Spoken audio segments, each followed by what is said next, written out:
வணக்கம் மேசராசி நண்பர்களே. 2026 வருடத்தில் வரக்கூடிய சித்திரை மாதத்தில் உங்களுக்கு எந்த மாதிரியான பலன்கள் கிடைக்க போகுது அப்படிங்கிறத தான் இந்த பதிவில் நாம் பார்க்க போகிறோம். சூரிய பகவான் உச்சம் பெற்று இந்த மாதம் உங்கள் ராசியில் தான் இருப்பார். உச்சம் அப்படின்னா ஒரு கிரகம் அதிகமான பலமோடு இருக்குது அப்படின்னு அர்த்தம். அப்போ சூரியன் அதிக பலத்தோட உங்கள் ராசியிலேயே சஞ்சரிப்பார். இதனால் சிலருக்கு அரசாங்கத்தில் வேலை வாய்ப்புகளை பெறணும் அப்படிங்கிற ஒரு எண்ணம் அதிகமாகும், இருந்துக்கிட்டே இருக்கும். அதுக்கான முயற்சிகள் எல்லாம் கூட சிலர் எடுப்பீங்க. ஒரு சிலர் அரசியலில் போய் நம்ம ஏதாவது சேரணும், கட்சியில் சேரணும், பட்டம் பதவிகள் வாங்கணும் அப்படிங்கிற எண்ணங்களும் சிலருக்கு அதிகமாக இருந்துக்கிட்டே இருக்கும். ஒரு சிலருக்கு கவர்மெண்ட் மூலமாக ஏதாவது சலுகைகள் பெறணும் அல்லது ஏதாவது டாக்குமெண்ட் சேஞ்ச் பண்ணணும் அப்படிங்கிற எண்ணங்கள் கூட இந்த மாதம் வரும். அதுக்கான முயற்சிகள் எடுத்தால் கண்டிப்பாக அந்த முயற்சிகள் உங்களுக்கு கைகூடி வருங்க.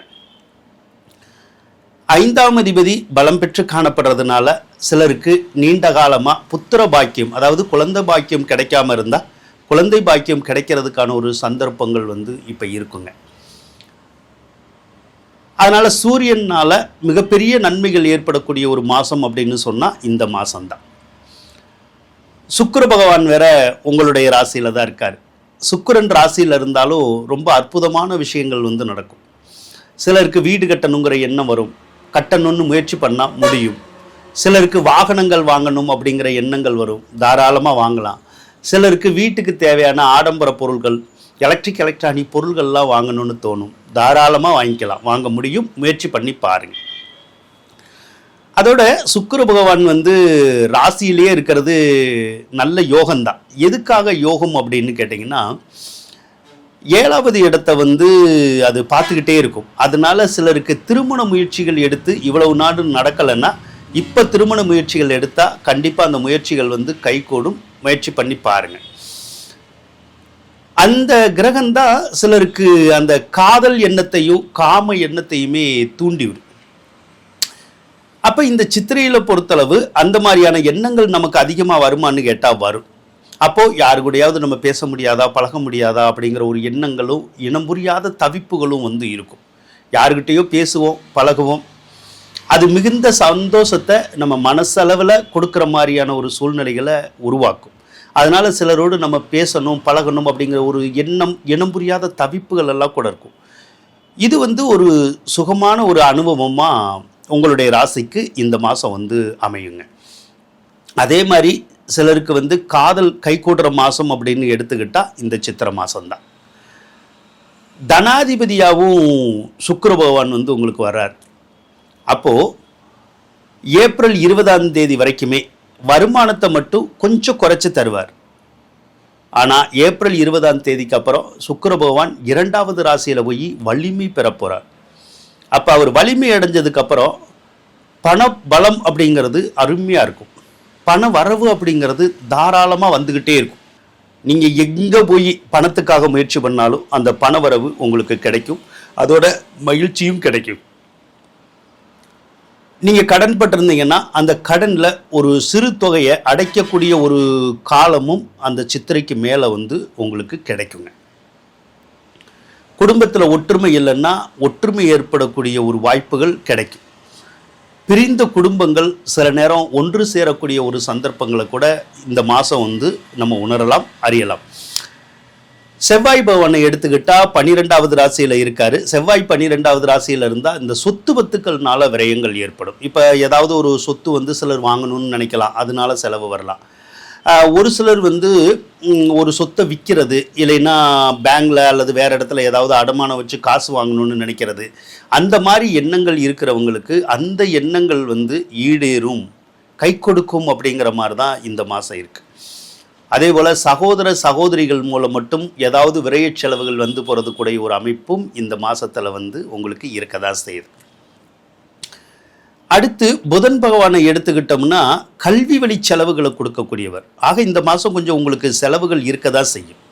அப்போ நீங்கள் படிக்கணுன்னாலும் அல்லது உங்கள் வீட்டில் யாராவது படிக்கணுன்னாலும் அதுக்குடைய வேலைகளை வந்து நீங்கள் பார்ப்பீங்க. அதனால கல்வி வழி செலவுகள் வந்து கொஞ்சம் இருக்கும். ஒரு சிலருக்கு மட்டும் இந்த அமைப்பு இருக்கிற போது மருத்துவ செலவுகள் கூட வரும். உதாரணத்துக்கு சிலருக்கு வந்து இந்த சளி, இருமல், காய்ச்சல் தொடர்பான தொந்தரவுகள் இருக்குல்ல, அது வரலாம். அல்லது ஹீட்டுனால ஏற்படக்கூடிய பிரச்சனைகள். ஒரு சிலருக்கு இந்த கண்ணில் வந்து ஏதாவது வலி வர்றது அல்லது கண்ணில் தொந்தரவு ஏற்படுறது அப்படி வரலாம். ஒரு சிலருக்கு உங்களுக்கோ உங்கள் வீட்டில் யாருக்கோ அந்த நரம்பு சம்மந்தப்பட்ட தொந்தரவு, தோலில் அலர்ஜி வர்றது, அல்லது ஒரு சிலருக்கெல்லாம் அந்த மஞ்சக்காமாலை கூட வரும். அப்படிங்கிற மாதிரியான விஷயத்துல எல்லாம் கூட ஒரு சிலருக்கு அந்த மருத்துவ செலவுகள் வரதுக்கூடிய வாய்ப்பு இருக்கும். அந்த மருத்துவ செலவு உங்களுக்கோ வீட்டில் இருக்கவங்களுக்கோ யாருக்காவது கூட வரலாம். அதனால செலவுகள் வந்து கொஞ்சம் இருக்கும்.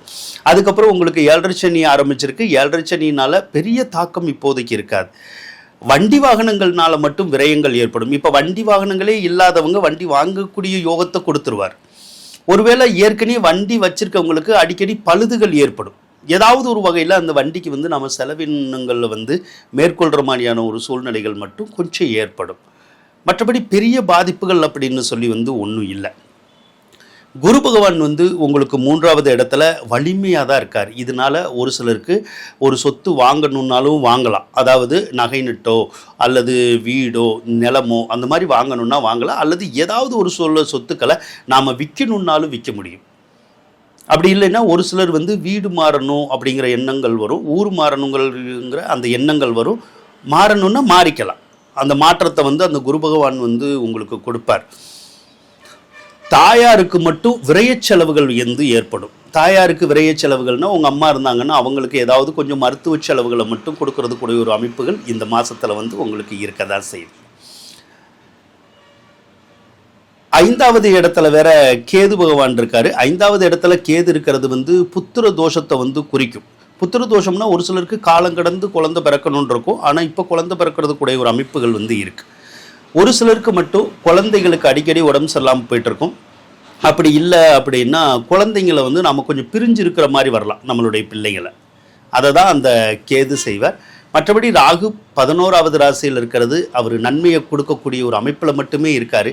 எதிர்பாராத நன்மைகள், எதிர்பாராத திடீர் அதிர்ஷ்டங்கள், எதிர்பாராத சில யோகங்கள் எல்லாம் கொடுக்கக்கூடிய ஒரு அமைப்பில் தான் ராகு இருக்காருங்க.